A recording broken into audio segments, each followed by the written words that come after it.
Diálogos Territoriales Constituyentes. Un espacio para reflexionar y debatir sobre sociedad, política y ambiente desde una perspectiva ciudadana. Temas que nos importan de cara a una nueva constitución. Elaborado y producido por Fundación Nodo Social, junto a Javier Rioseco, Sebastiana Insúa y Francisca Vilches.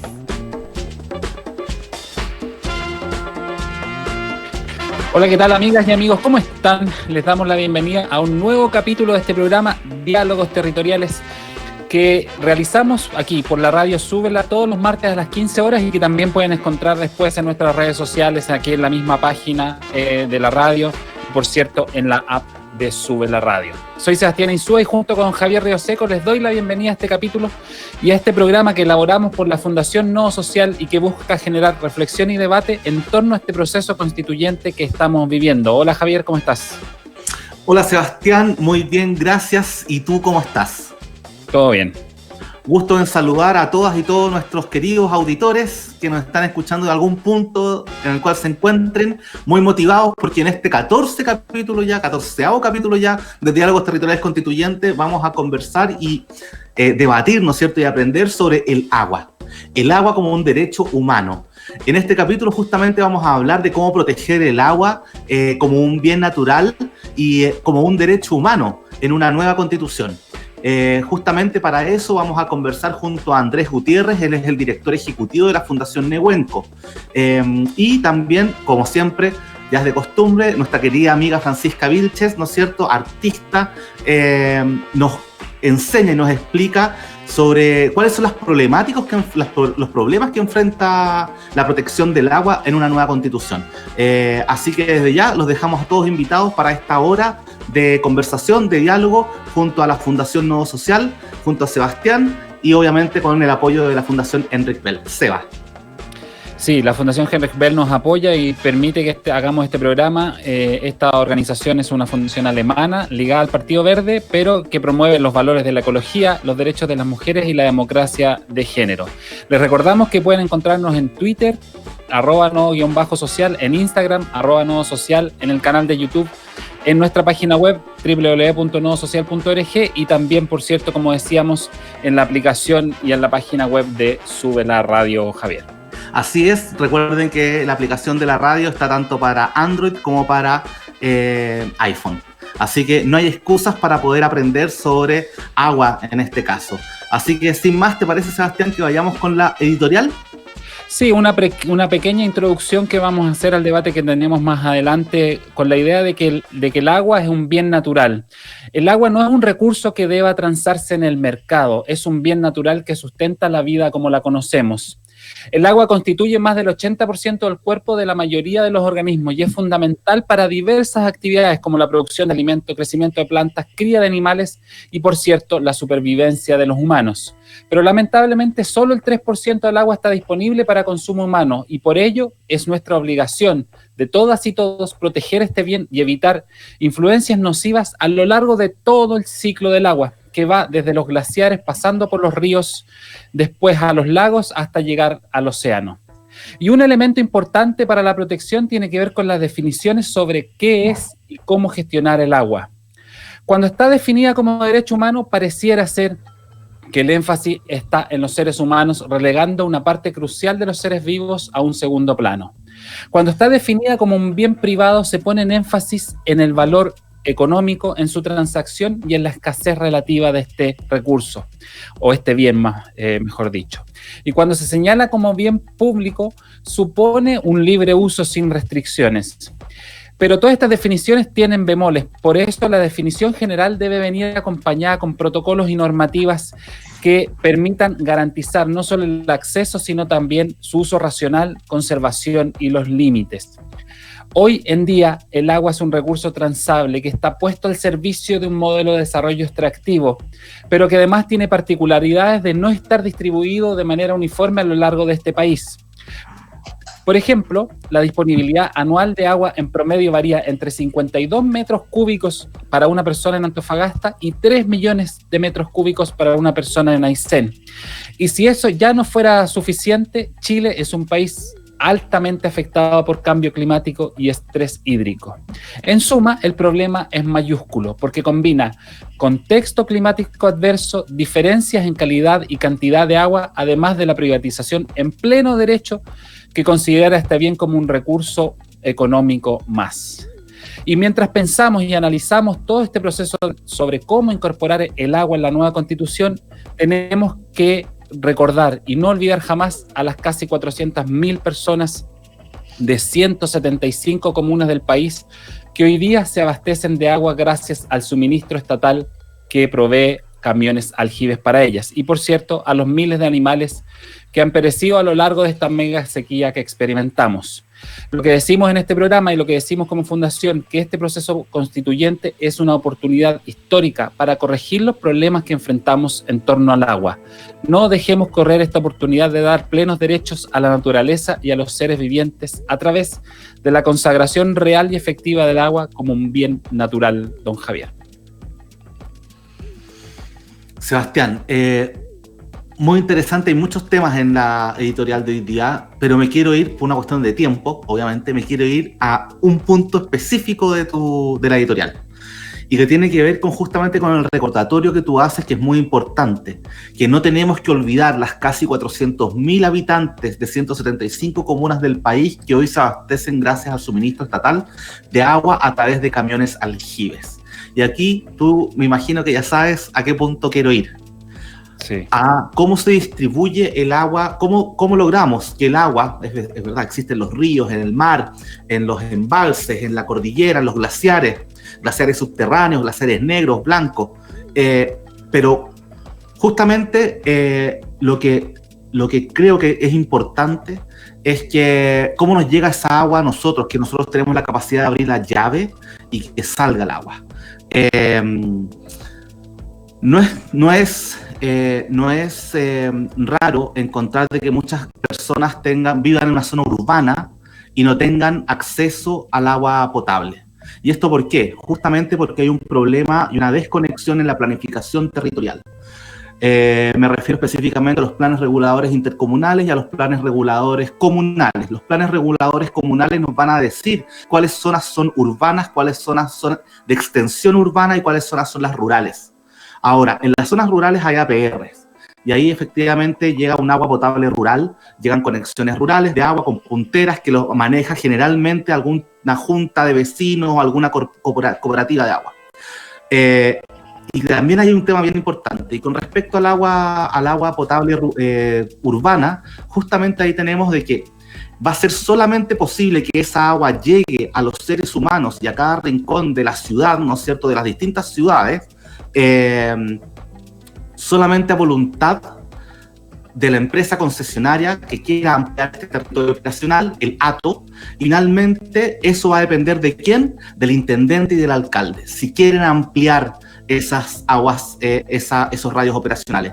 Es más, incluso un plan regulador puede definir que de aquí, por ejemplo, a 10 años más, el 100% del área urbana podría tener agua potable urbana. Sin embargo, los planes de desarrollo comunal, conocidos como PLADECO, no se cumplen. Los planes reguladores no se cumplen. Entonces, ¿qué tenemos ahí? Una serie de ineficiencias en la gestión del territorio, tanto porque se despilfarra, se gasta dinero en hacer proyectos que después no se ejecutan.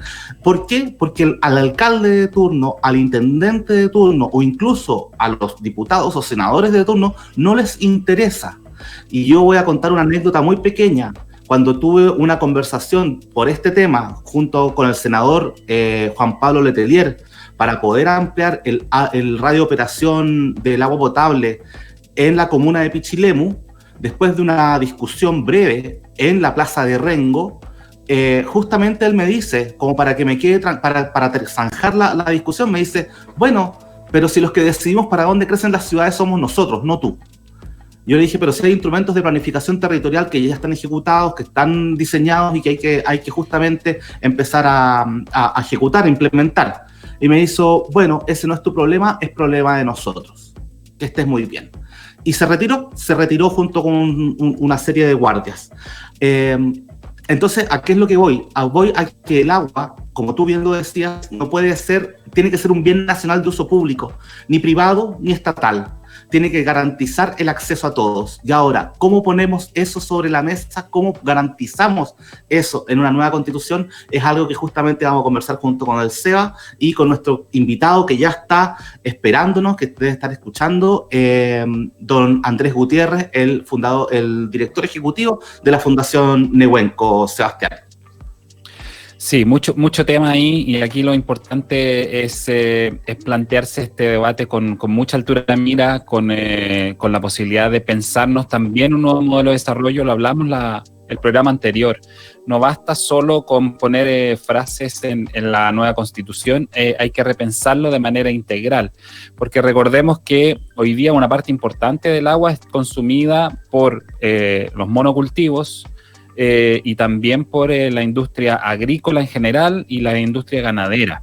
Entonces, cuando pensamos en quitarle el agua a las empresas, muchas veces pensamos en la minería como un gran consumidor de agua, pero en rigor nosotros en otros sectores estamos consumiendo mucha agua, y hay sectores y actividades productivas que son muy nocivas para la protección del agua, por ejemplo el sector forestal, que consume muchísima agua en el modelo extractivo que hoy día tenemos. Y por lo tanto, el pensamiento sobre la nueva forma de la gestión del agua tiene que ser una mirada integral que parte en la Constitución y que después tiene que ser bajada a instrumentos normativos como lo que tú mencionabas. O sea, un código de aguas y después venir a todos los instrumentos territoriales, pero también pensado desde el punto de vista ecológico, los caudales ecológicos y la discusión sobre cuánta agua tiene que quedar en los ríos o en las cuencas independiente del consumo, es importante porque a veces nos pensamos el agua solo para los humanos, pero no entendemos que el agua es parte de un ciclo de la vida donde si se la quitamos a los animales, en definitiva también nos la estamos quitando a nosotros en un largo plazo. Sí, a nosotros, ¿te acuerdas? Nos enseñaron a nosotros que el agua era un recurso renovable. Estaban los recursos renovables y los no renovables. Y el agua, el ciclo del agua era un curso renovable. Hasta que esta crisis hídrica llegó a cuestionar eso y preguntarse y a preguntarnos si es que realmente el agua es un recurso renovable. En algunas definiciones aparece que no, que ya no es renovable, que justamente es un recurso que tiene un límite y que se puede agotar. Y que efectivamente nos pertenece a todos, no solamente a los humanos, sino que también a una serie de a toda la vida silvestre, ¿no es cierto?, que tenemos, y para que funcione el planeta Tierra. Así que es fundamental el agua para poder conservar la vida en todas sus formas y especies. Seba, ¿te parece si vamos con la cápsula? Vamos con la cápsula. Que podemos aprender y profundizar algunos temas del agua en la Constitución.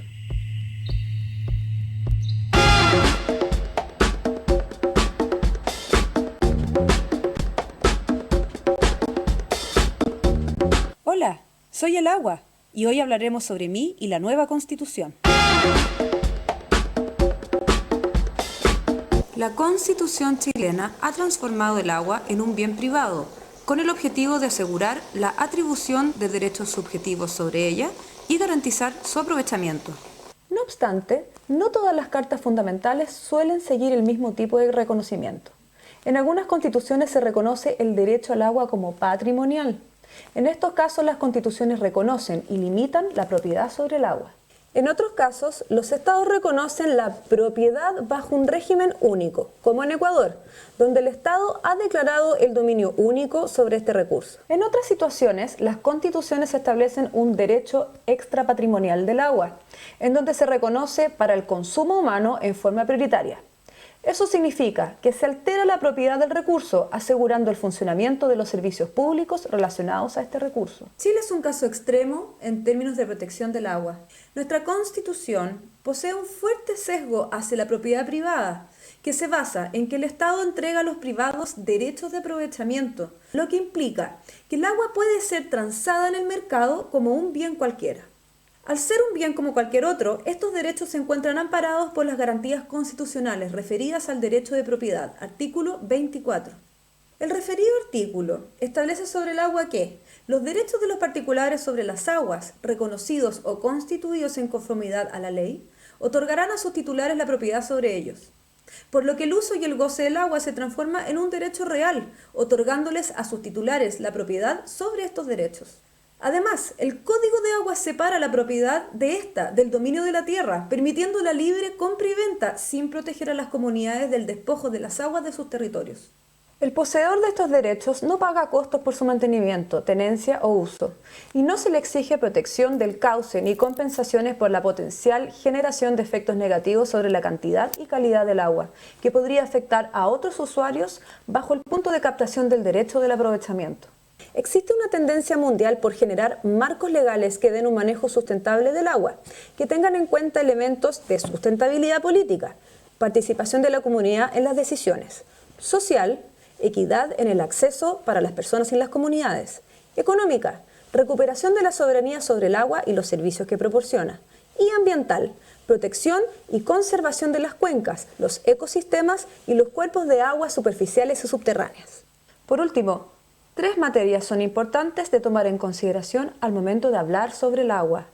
Primero, que se debe proteger el agua en todas sus formas. Eso implica que se debe asegurar la protección de glaciares porque son una fuente fundamental de agua que sustenta la vida en muchas cuencas, desde la cordillera al mar. Segundo, el tipo de uso que tiene el agua en nuestro país y su vinculación con áreas económicas y de desarrollo. Casi 3/3 se destinan a usos de tipo agrícola, pero parte de ellos se utilizan en monocultivos de productos de exportación, lo que afecta a la disposición del agua para las comunidades. Y tercero, que es necesario pensar no solo en el agua como un recurso que debemos usar los humanos, sino que también hay que asegurar que exista agua suficiente para la sustentación de la vida, por ejemplo, a través de los caudales ecológicos. El agua será un debate central en la nueva Constitución y que implicará no solo cambiar la propiedad, sino también la relación que tenemos con el agua. Los dejo invitados a que sigan revisando más cápsulas constitucionales en el programa Diálogos Territoriales Constituyentes, todos los martes a las 3 de la tarde a través de Sube la Radio.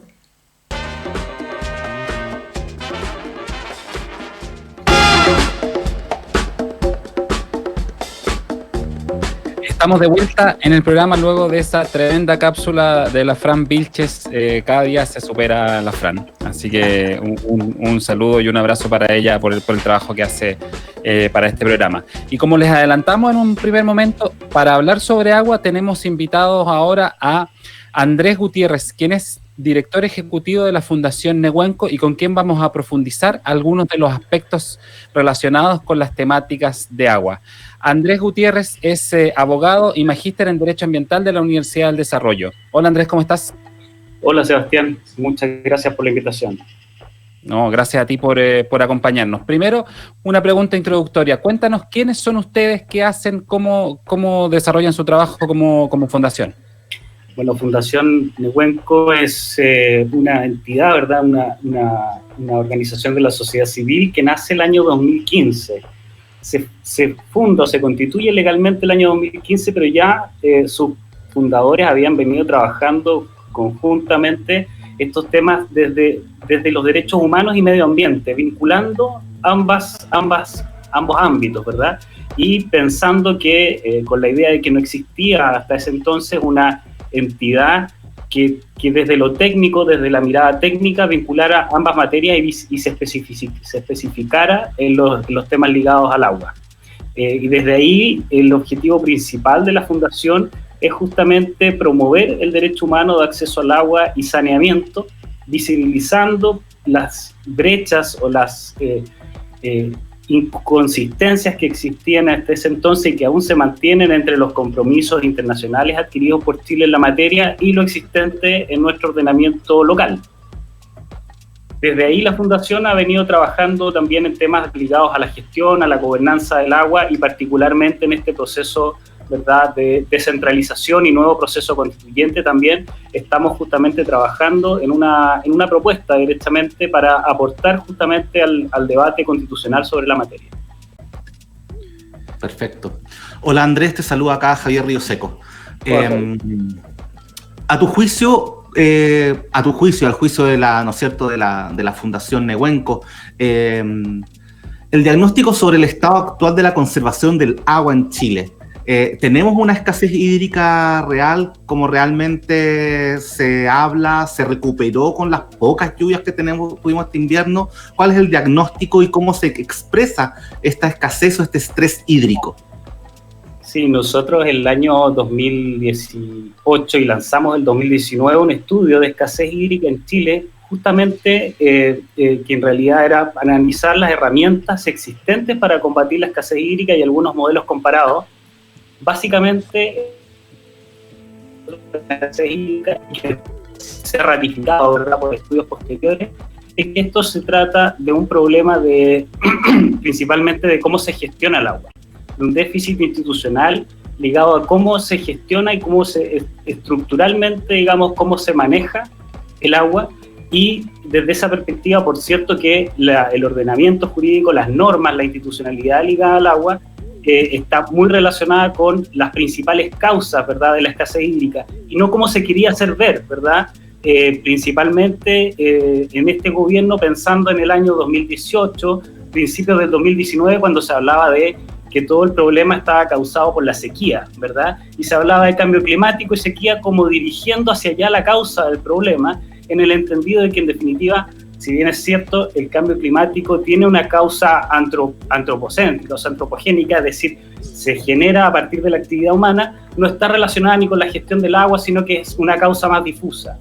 Pero eso ha quedado completamente demostrado, que la principal causa de la escasez hídrica está relacionada con aspectos de institucionalidad y gestión. De hecho, hubo un estudio posterior que puso porcentaje, ¿verdad?, respecto a los temas, es decir, estableció que el déficit institucional y la gestión representaba un 44% de los principales problemas del agua en Chile, mientras que el cambio climático representaba, o los efectos adversos del cambio climático, ¿verdad?, representan alrededor de un 12%. Siendo otras causas del resto del porcentaje, ¿verdad? Entonces, desde esa perspectiva, la gestión y la institucionalidad es el diagnóstico que nosotros hacemos como principal causa de la escasez hídrica que vivimos. Y para terminar de contestar lo que me preguntaba Javier, por cierto que las últimas lluvias no son suficientes, si bien es cierto, pueden dar algún respiro, ¿verdad?, a la actividad y evitar, ¿verdad?, que la agricultura tenga que seguir haciendo, ¿verdad?, contratos con aguas andinas, en definitiva, para abastecer el consumo humano, principalmente pensando en Santiago, ¿verdad?, cosa que el año pasado tuvieron que hacer. Eso, por cierto, que no es una solución al problema en ningún caso.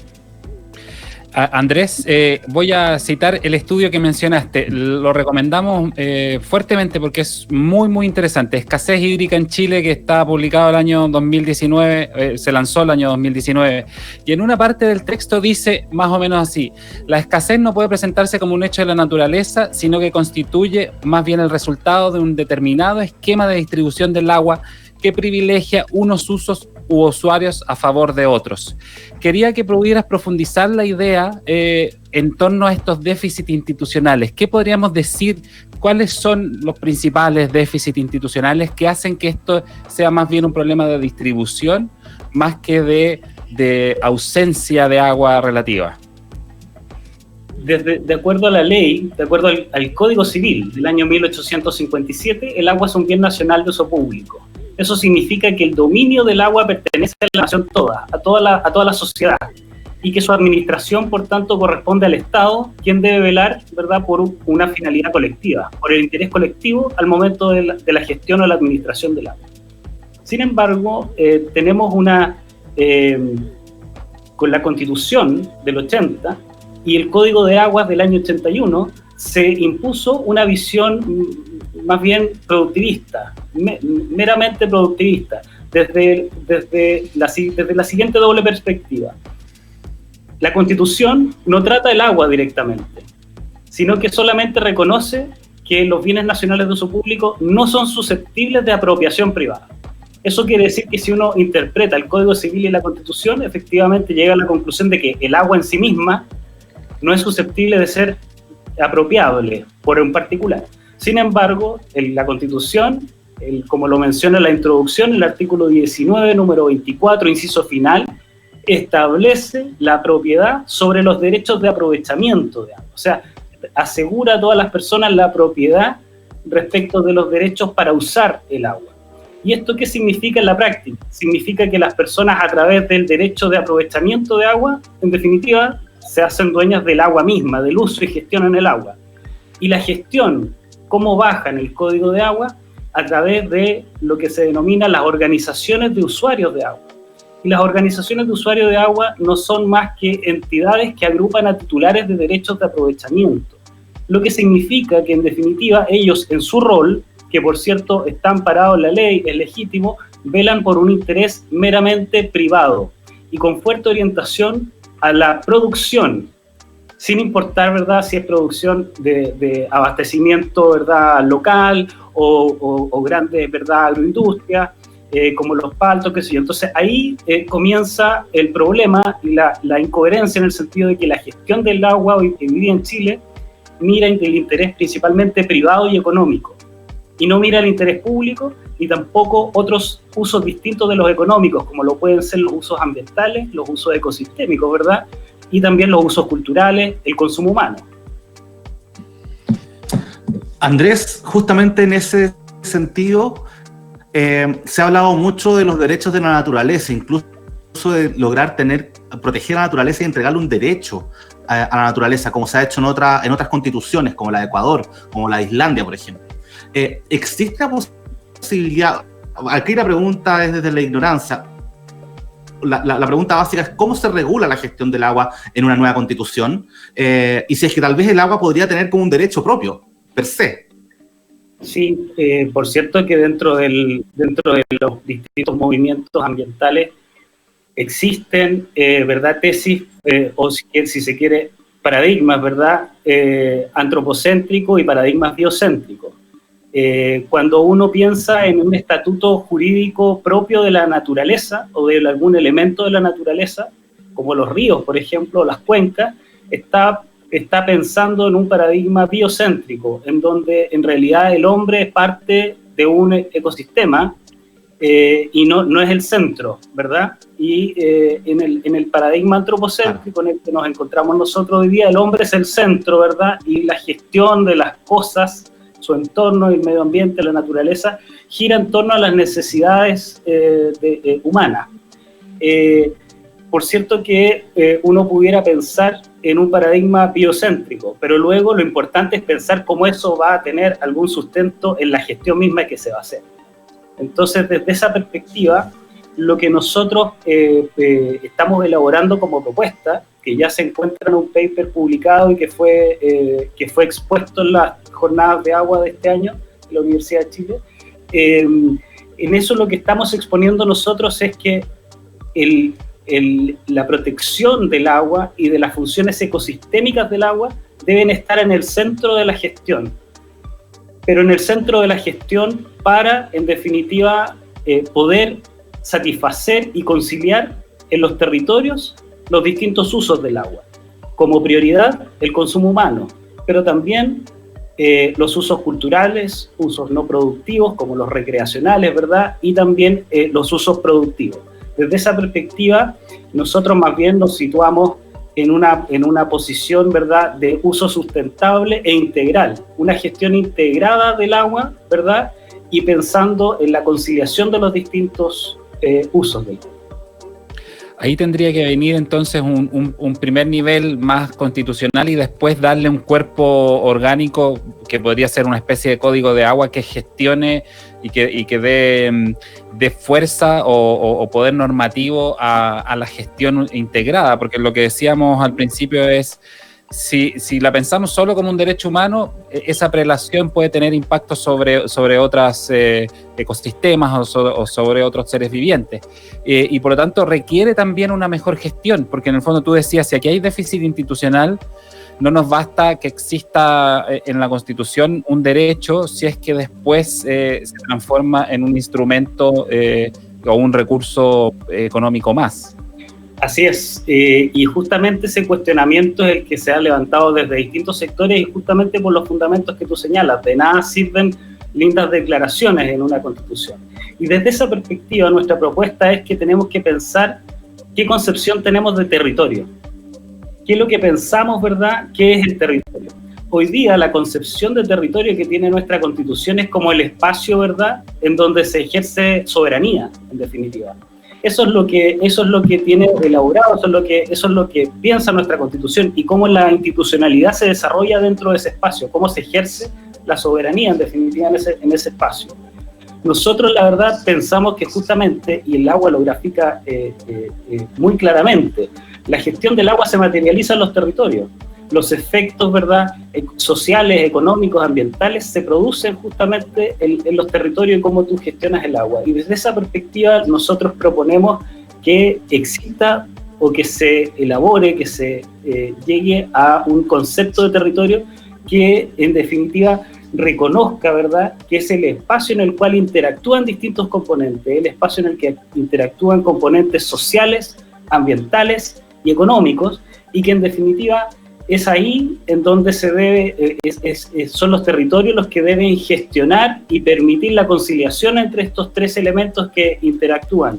Y desde esa perspectiva nosotros, bajando el concepto de territorio, llegamos al concepto, ¿verdad?, de seguridad hídrica, pero concebida en definitiva como la necesidad de los territorios, ¿verdad?, según sus especificidades, ¿verdad?, y necesidades, para asegurar en calidad y cantidad suficiente el agua necesaria para satisfacer distintos usos, el consumo humano, ¿verdad?, y los demás usos que ya hemos mencionado, y principalmente también para evitar o mitigar los efectos adversos del cambio climático, como lo son las inundaciones, la turbidez del agua, ¿verdad?, cuestiones que han afectado últimamente Chile, y también, por cierto, la baja en las precipitaciones que produce la sequía.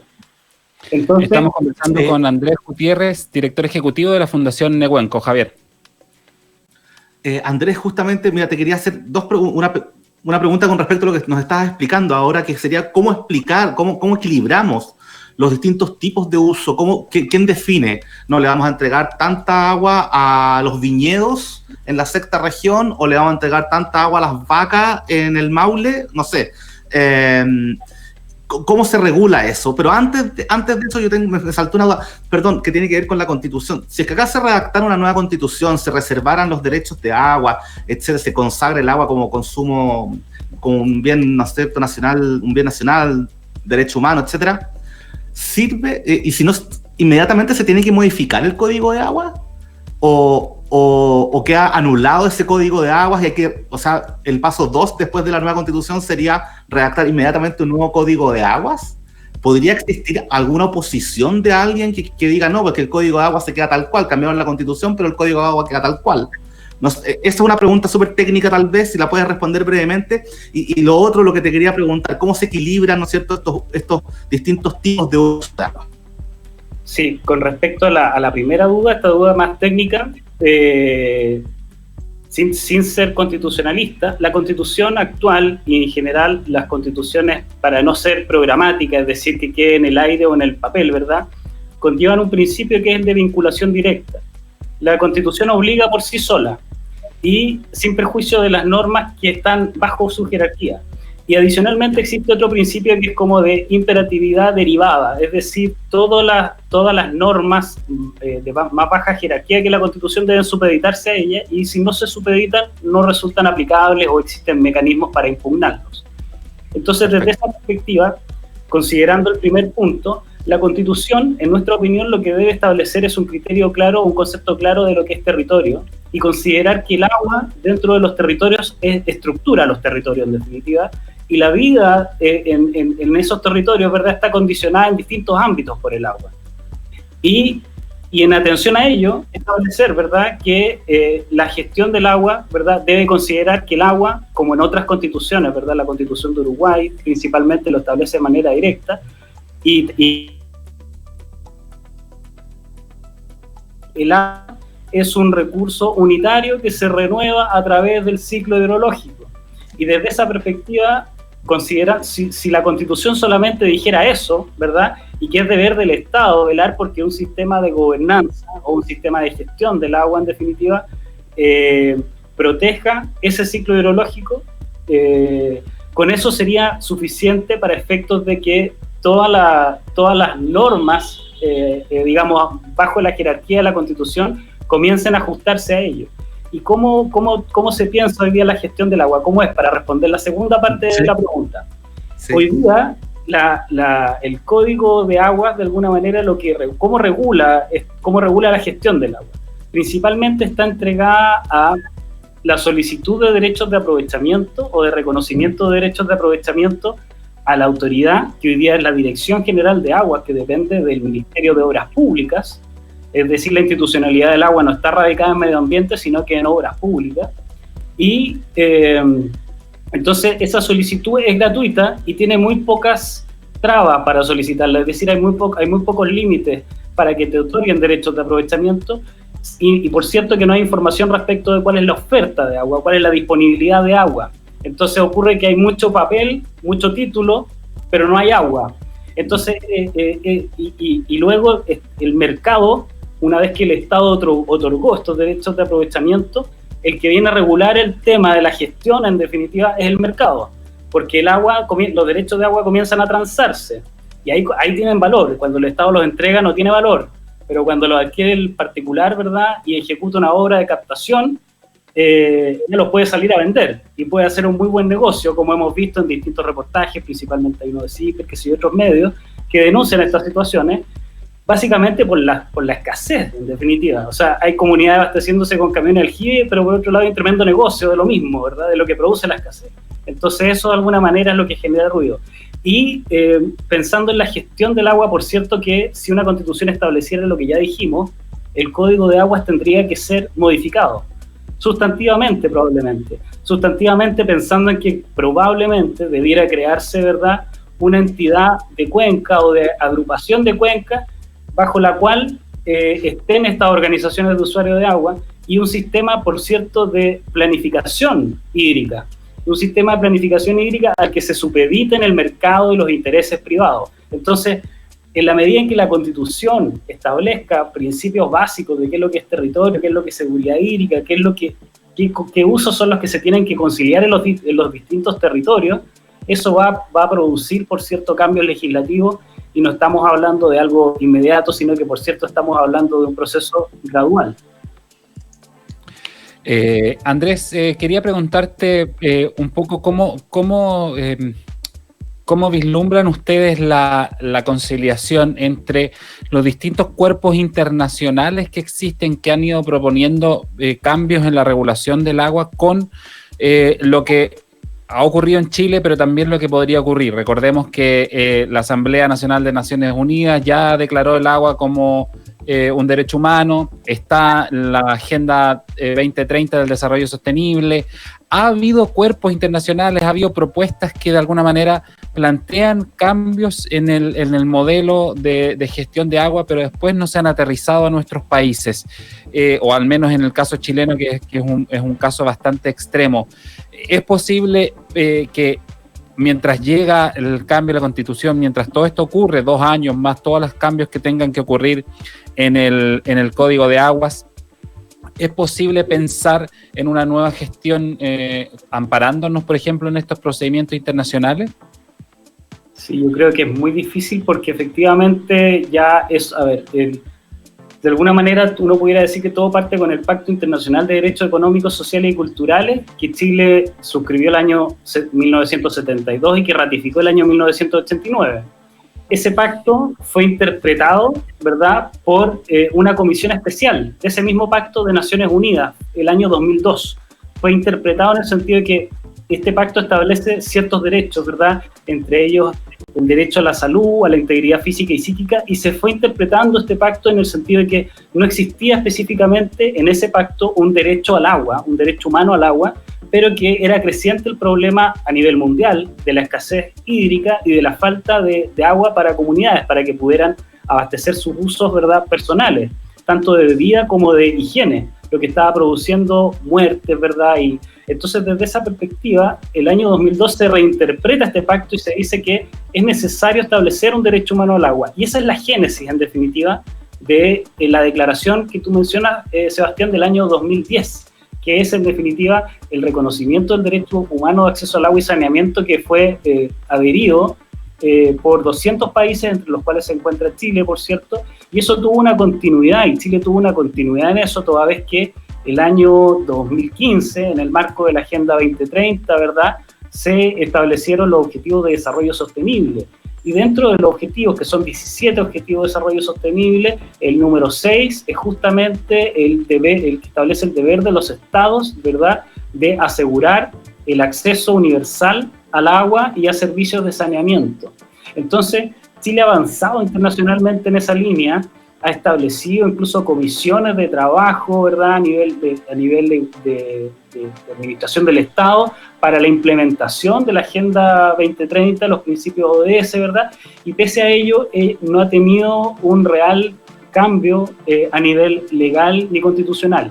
Hoy día, la reforma al Código de Agua, ¿verdad?, que lleva 11 años de tramitación, va a establecer el derecho humano al agua como, el consumo humano como prioridad, el consumo humano de agua como una prioridad. Lo que es un avance, por cierto, pero en ningún caso representa, ¿verdad?, los distintos elementos que componen, ¿verdad?, el principio, el Objetivo de Desarrollo Sostenible número 6, que en realidad demanda más participación ciudadana, demanda más gestión integrada del agua, demanda más participación de los territorios, que es otra cosa que también nuestro ordenamiento jurídico es bastante centralista. Todas las decisiones se toman en Santiago, pese a que existe un proceso de descentralización en curso, digamos. Desde el año 2018 hay un proceso de descentralización con la ley, ¿verdad?, que modifica los gobiernos regionales, y que en definitiva le va a otorgar más poderes a los gobiernos regionales, más competencias, hay procesos de traspasos de competencias, transferencias, lo cual, por cierto, nos inserta en un nuevo escenario, unido a la escasez hídrica, al aumento de la demanda del agua, al avance del cambio climático. Estamos en un escenario en donde la Constitución necesariamente debe incorporar los elementos territorio, agua, sustentabilidad dentro de su cuerpo, para que en definitiva eso pueda tener una bajada más concreta.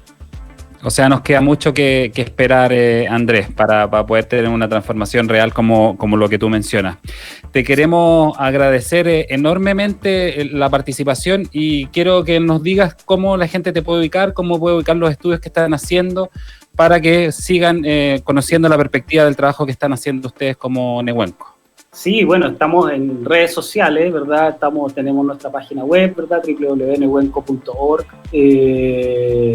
También tenemos una activa red social en Instagram, en Facebook, en Twitter también. Estamos permanentemente en distintos foros, estamos normalmente participando también de instancias académicas, y siempre estamos publicando todo lo que estamos haciendo. Este año principalmente estamos fuertemente con un objetivo de empoderamiento ciudadano, que en definitiva implica entregar mayores herramientas informativas a la ciudadanía, que las personas sepan lo que es una cuenca, que las personas sepan lo que es la gestión integrada del agua, y que en definitiva existan elementos verdaderos que empoderen también a cuerpos intermedios para que puedan generar contenido y también aportar válidamente al debate constitucional que se nos viene. Bien, ya saben entonces, no hay excusas para no aprender sobre agua. Gracias, Andrés, te pasaste. Andrés Gutiérrez, director ejecutivo de la Fundación Nehuenco. Gracias por acompañarnos. Gracias, Andrés, que estés muy bien. Gracias, Javier. Gracias, Sebastián. Que estén bien. Gracias. Y nosotros seguimos. Nos queda poquito tiempo. Oye, qué interesante este debate, ¿no? Sí, y justamente a propósito del debate, tenemos regalo hoy día. A ver, dele. Ahí está, ¿lo ves? Sí, lo veo. Lo veo y lo he leído. Atlas de los Océanos. Atlas de los Océanos justamente es un libro que está financiado, ¿no es cierto? Fue publicado por la Fundación Enric Bell, y que tenemos para regalar hoy. Vamos a regalar este hermoso Atlas de los Océanos.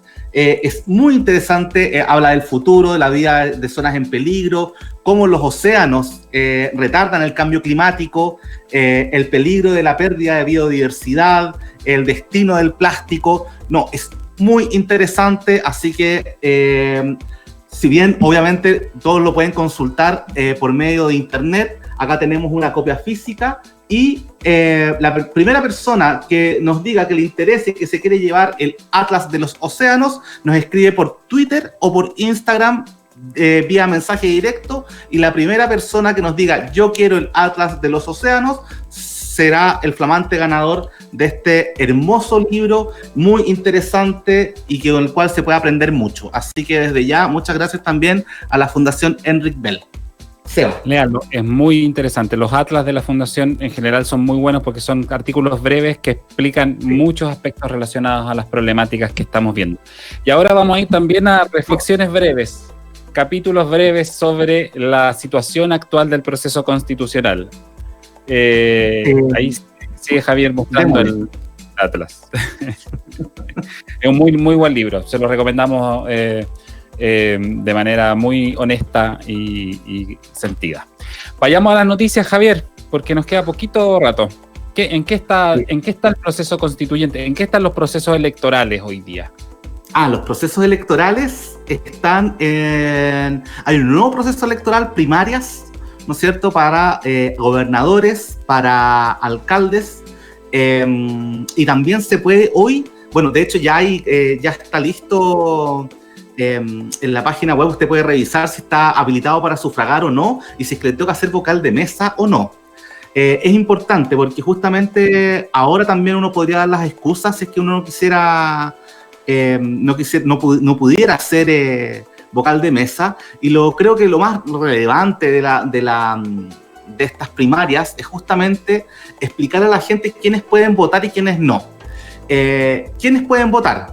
Pueden votar todas las personas que estén inscritas en el servicio electoral, ¿no es cierto? Pero la diferencia es que las personas que están inscritas o militan en algún partido político solamente se les entregarán las papeletas de su coalición, ¿no es cierto? De la coalición con la cual usted tiene que deliberar. En cambio, que si usted es independiente, no pertenece a ningún partido político, a usted le va a entregar el total de las papeletas y va a decidir ahí también, y ahí usted decide quiénes deben representar de mejor manera, ¿no es cierto?, a miras de las elecciones de abril del 2021, ¿no es cierto?, del 11 de abril del 2021, quiénes podrán ser efectivamente los candidatos para, en este caso, gobernadores y alcaldes, si no me equivoco, ¿no? Recordemos que esta elección es la primera de gobernadores, por lo tanto ya están lanzadas algunas cartas, y lo central, diría yo, más allá del proceso electoral, es que coincide mucho lo que estamos hablando en este programa con lo que va a pasar en abril, básicamente porque la discusión sobre territorios es un elemento, tal como lo decía Andrés Gutiérrez recién, es un elemento crucial, y por lo tanto, al menos en este caso, la nueva elección, la que debuta de gobernadores regionales, debiera abrir un espacio para descentralizar el poder, aunque sabemos que por desgracia la ley no salió lo suficientemente empoderada y por lo tanto podríamos tener gobernadores con pocas atribuciones. De todas maneras, es parte del inicio de un proceso de reflexión más largo que vamos a tener que seguir haciendo en estos próximos 2 años de nueva constitución, don Javier. Así es, así que ojo, revisar si es que le toca ser vocal de mesa o no, y segundo, si es que su comuna tiene o no tiene elecciones, porque esto es voluntario.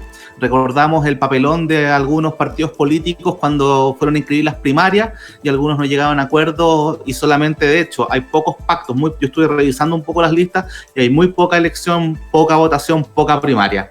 Sí. Así que, pero es importante ir a votar. Sí. Javier, una pregunta. ¿Tú renovaste tu carnet en la iglesia evangélica?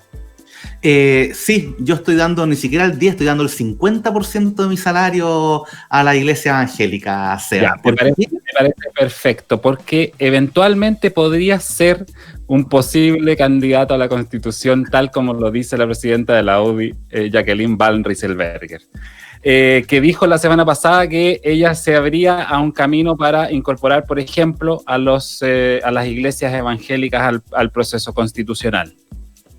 Efectivamente, bueno, yo no sé, yo no quiero pecar de no sé, pero yo no entiendo si es que esta señora, la presidenta de la UDI, entiende de que somos un Estado laico y si entiende la definición de Estado laico, porque si empezamos ahora a darle, porque ella, ojo, que es lo que es importante, porque justamente, y voy a citar lo que ella dice en Mesa Central de Canal 13. Yo quiero escaños reservados para las iglesias evangélicas. Si esto es tirar y abrazarse. si vamos a empezar a cambiar los acuerdos del 15 de noviembre, ¿por qué no hay para las iglesias evangélicas escaños reservados?, dijo la senadora. Y después señala, cuando comenzamos un reemplazo de esta democracia representativa por grupos de interés, como son los indígenas, nos parece que un grupo de interés que hay que considerar, hablándose de los evangélicos, ¿no es cierto?, sobre todo si somos una sociedad cristiana occidental. De partida, lo dije, o sea, somos un Estado laico, o sea, ella lo entiende como un grupo de interés, es decir, podría ir el grupo de interés de los vendedores de maní en barquito de vapor. Y habría que reservarle escaño a todos los que sean grupos de interés. Y si le reservamos los grupos al grupo de interés evangélico, ¿no es cierto?, tendríamos que reservarle al católico, al protestante, a la iglesia, no sé, hay una serie de iglesias también.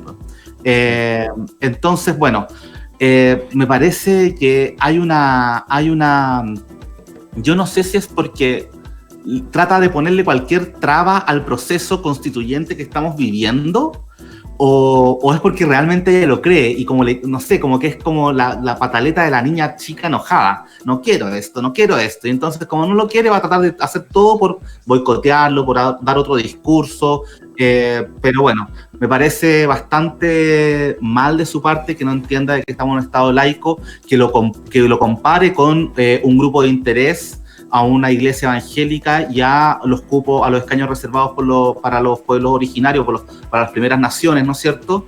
Y que trate de comparar eso, porque efectivamente es algo absolutamente que no tiene una correlación lógica, diría yo, Sebastián. Sí, ahí yo creo que lo de fondo es lo que tú decías recién. Básicamente lo que está ocurriendo es que la derecha está en contra de los escaños reservados a pueblos originarios, a primeras naciones, y básicamente por un cálculo político. Porque hoy día teníamos 155 personas y lo que decía la derecha es incluyamos a estos candidatos de pueblos originarios dentro de los 155. Sí. Lo que está ocurriendo ahora es que se van a agregar estos 23 cupos adicionales. Desde el punto de vista de las matemáticas, el problema que está identificando, me imagino, la senadora Jacqueline Barres-Selberger, es que le va a costar llegar a los 2 tercios con un grupo más grande de personas, porque como se agregan constituyentes les va a costar y por lo tanto van a tener menos poder para poder seguir negociando. Entonces, lo que está ocurriendo aquí, se está abriendo nuevamente este debate respecto de si se está respetando o no el acuerdo del 15 de noviembre, porque la discusión que está planteando la senadora, más allá de la broma o de esta idea de las trabas, tiene que ver con que hay un sector que está diciendo, ojo, no se está respetando el acuerdo porque el acuerdo no contenía todos estos elementos. Y por lo tanto, lo que están haciendo ellos es tratar de proteger el negocio mediante poner trabas para que en el futuro ellos puedan tener los 2 tercios necesarios para trabar las discusiones o las grandes transformaciones del proceso constitucional, Javier. Sí, efectivamente, se sacaban las matemáticas. Yo no sé si son 23 o 25 los que se quieren sumar, y justamente pues va a aumentar el quórum, y lo más probable es de que ella debe tener la lógica de que todos la suma de pueblos de los pueblos originarios van a estar en contra de todo su pensamiento político. Entonces, claro, es como sumarle 25 adversarios a su manera de pensar. Tal cual. Vamos con la tercera noticia, que tiene que ver con los independientes. RD propuso ya sus primeros candidatos para la Convención Constitucional, nombrando a 3 personas independientes. Una de ellas, el abogado laboralista Daniel Stingo, la presidenta del Sindicato de Trabajadoras de Casa Particular Luz Vidal y el comunero mapuche Mauricio Lepín Aniñil. Don Javier. Oye, tú siempre me tiráis la pelota para los temas más... Para los temas RD. Para los temas RD. Oye, nada, yo sé, mira, justamente Catalina Pérez, ¿no es cierto?, que es la presidenta de Revolución Democrática, señala de que nuestra convicción es que es que los mismos de siempre no capturen este proceso y que sean independientes, representantes de organizaciones sociales y nuevos rostros los que escriban en conjunto desde el pueblo organizado nuestra nueva constitución. ¿Cuál es la pregunta que me viene inmediatamente? Daniel Stingo, ¿a qué organización civil representa? O Mauricio Lepín. Yo, con mucho respeto, me encanta la fotografía. Para las personas que no saben, Mauricio Lepín fue la persona que estaba justamente en la famosa, la histórica fotografía, ¿no es cierto?, de la marcha más grande que ha tenido el país, ¿no es cierto? Justamente Mauricio Lepín es aquella persona que enarbola, ¿no es cierto?, y que flamea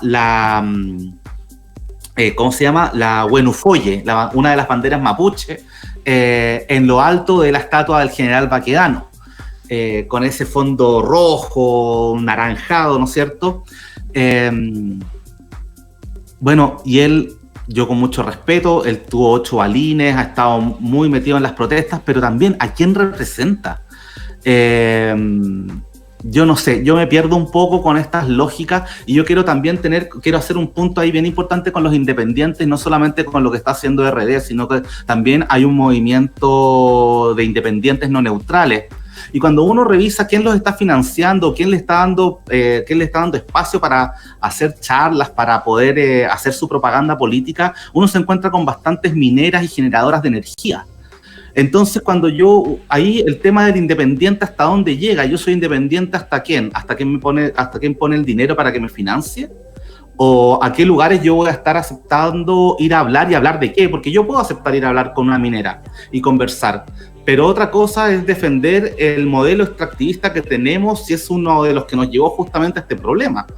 Entonces, bueno, el tema de los independientes, y también el último punto, Seba, y con esto ya cierro yo mi participación de hoy, es que también aparecen todos de que los representantes constituyentes independientes deberían ser unas personas que representen al pueblo y que puedan efectivamente redactar junto al pueblo la constitución. Me van a disculpar, pero en los últimos 30 años del país, ¿no es cierto?, de 1990 en adelante, todo el tejido social se ha absolutamente disgregado y las pocas unidades vecinales, juntas de vecinos o asociaciones de adelanto o comités de adelanto están absolutamente politizadas y que me van a disculpar, pero trabajan 2 o 3 personas que básicamente son como los agentes territoriales de políticos de partidos convencionales. No sé si se me entiende la idea, Seba. Sí, lo dijimos la semana pasada y seguramente vamos a volver a hablarlo cuando salgan más y más candidaturas. No están representando un sector o una población en general, salvo Luz Vidal, que es dirigente, pero lo de fondo es que todavía no sabemos cuáles son las ideas, digamos, porque en el fondo hoy día Daniel Stingo puede ser muy conocido, pero la discusión de fondo es cuáles son las ideas centrales detrás de la Constitución, porque cuando uno va a leer, por ejemplo, los manifiestos de independientes no neutrales, habla de una Constitución inclusiva, ecológica, con sentido de equidad de género, pero eso es un titular muy general. ¿Qué pasa con aborto? ¿Qué pasa con presidencialismo? ¿Qué pasa con el Tribunal Constitucional? ¿Cuáles son las definiciones sobre la seguridad? Hay muchos elementos ahí que no son triviales. Y quiero poner además una cosa un poco más pesada respecto de estos candidatos. El candidato de Daniel Stingo, según la información que aparece en internet, vive en Las Condes. No vive en ninguna de las comunas por lo menos lo que está disponible en internet hoy día. Y yo creo que tenemos que avanzar hacia una definición que sea un poquito más cercana a los territorios. Por ejemplo, ¿las personas debieran vivir 5 años en el territorio para poder postularse o tener residencia efectiva en los territorios? Al menos lo que aparecía en la información que encontramos por internet es que este abogado venía de otras comunas, digamos. Entonces, ¿dónde está la representación del territorio en sí mismo? No lo tengo tan claro. Salvo que estén viviendo en Colina, pero sabemos... Es Colina, Timitil, Lampa, Quilicura, Estación Central, Pudahuel, Cerrillos y Maipú el territorio que debe representar. Sí. Sí, es difícil. Ojalá que la discusión sobre los independientes no termine llevando a pura gente conocida, pero sin tantas ideas. Oye, nos tenemos que ir, son las 16 horas ya y se nos pasó rápidamente el tiempo. Le agradecemos a Luis, a Charlie por haber llevado adelante la producción de este programa y recuerden que nos pueden encontrar en todas nuestras redes sociales y bájense la app de Súbela que está disponible en iPhone y Android. Y recuerden también el Atlas de los Océanos para quienes se lo quieran llevar a su casa. Muchas gracias a todas y todos, que estén muy bien. Gracias, Javier, gracias a todo el equipo y nos vemos el próximo martes.